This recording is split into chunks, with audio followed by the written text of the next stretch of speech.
To promote good back health, we need to make sure that we're working on our posture. And today we're going to go over standing, sitting, and picking things up to make sure that we're doing it in a way that helps us to be healthy movers and not add to our back dysfunction. So for standing, a lot of us in our society, we round the shoulders forward, we let the head come forward to anterior cervical tilt, and we text and we round forward, and we eat and we round forward, and we drive and we round forward, and we work and we round forward, so that when we're in our 60s and 70s, we've now lost the ability to have good movement and good spine health. But we can reverse that. We can fix our dysfunction by working on our standing posture. So when we're standing, there's 3 things that we want to work on. The first one is working on that anterior cervical tilt so that we're not loading all this muscle, trying to keep our head from rolling off and getting chronically tight in our upper back.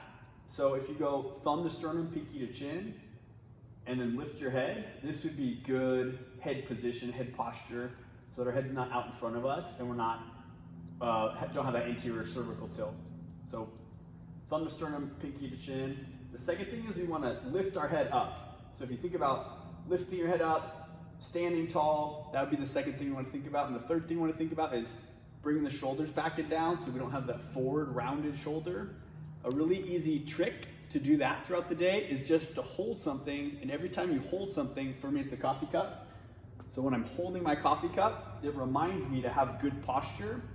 And a lot of times when I'm coaching, when I'm going throughout the day, I'll carry my coffee cup with me, and it'll remind me to have good posture. So the 3 things that we're working on are standing tall, pulling that shin back, and pulling the shoulder blades back and down, so that we're working on our good posture and promoting good spinal health, so our vertebrae stay stacked on top of each other, and we're not promoting all that back tension and bad posture in our vertebrae.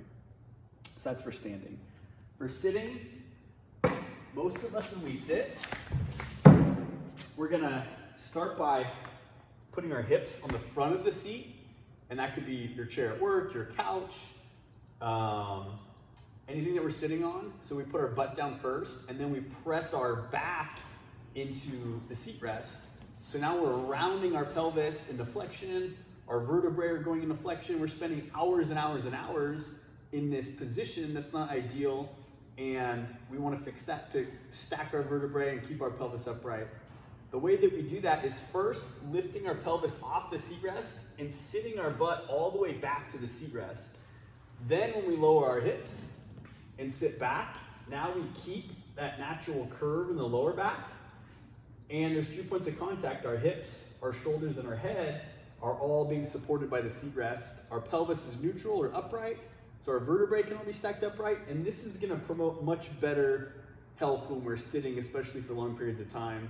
So real easy. All we got to do is make sure, whether it's our couch or our chair at work or whatever it might be, that the first thing we do is our car seat is lift our hips, press it back to the seat rest. Then when we lower our hips, then we're in a good position when we're sitting and promoting good movement patterns and good health, and that will help us to not build up that dysfunction from sitting too much. And then the last thing we're going to go over is when we pick something up. So when we pick something up, if we just bring our torso down to pick something up, we're more likely to round our lower back. What we want to get in the habit of doing is imagine someone's hands are in your hip crease and they're pressing your hips back. As long as we're pressing our hips back, we're hinging from the hip. But if at any point we stop pressing our hips back, then we could be much more likely to round from the vertebrae of our back and going into flexion, which we don't want. So let's say you're pressing your hips back and you reach that end range of your mobility, so your hamstrings or glutes are tight and you can't get any lower. Then you can squat down to pick up the object, whatever it might be. But what we don't want is we don't want to not send our butt back and round our back to pick something up. We want to make sure we're sending our butt back and then squatting as much as we need to. And then on the way up, we're focusing on squeezing the glutes and bringing the hips through to pick something up. One other thing we want to make sure we're doing when we're picking something up is going into flexion can cause problems, but going into flexion and then adding a twist can cause even more problems and be even more dangerous.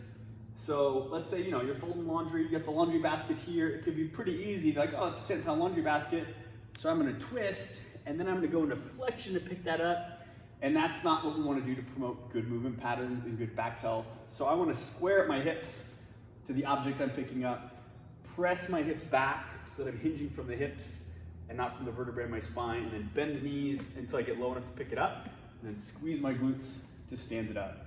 Same thing when we're setting something down, press the hips back, squat when you need to, squeeze the glutes to stand up. And that way, whenever we're picking something up, putting something down, we're promoting good movement patterns, helping our backs to stay strong and healthy. So work on your posture, stand tall, chin back, shoulders back and down. Work on your sitting by pressing your hips to the back of the seat rest, and working on picking up by hinging from the hip and squatting as low as we need to, and then squeezing the glutes to stand up. And if we work on our posture on those three things, we can stay healthier longer, reverse our dysfunction, and be good movers.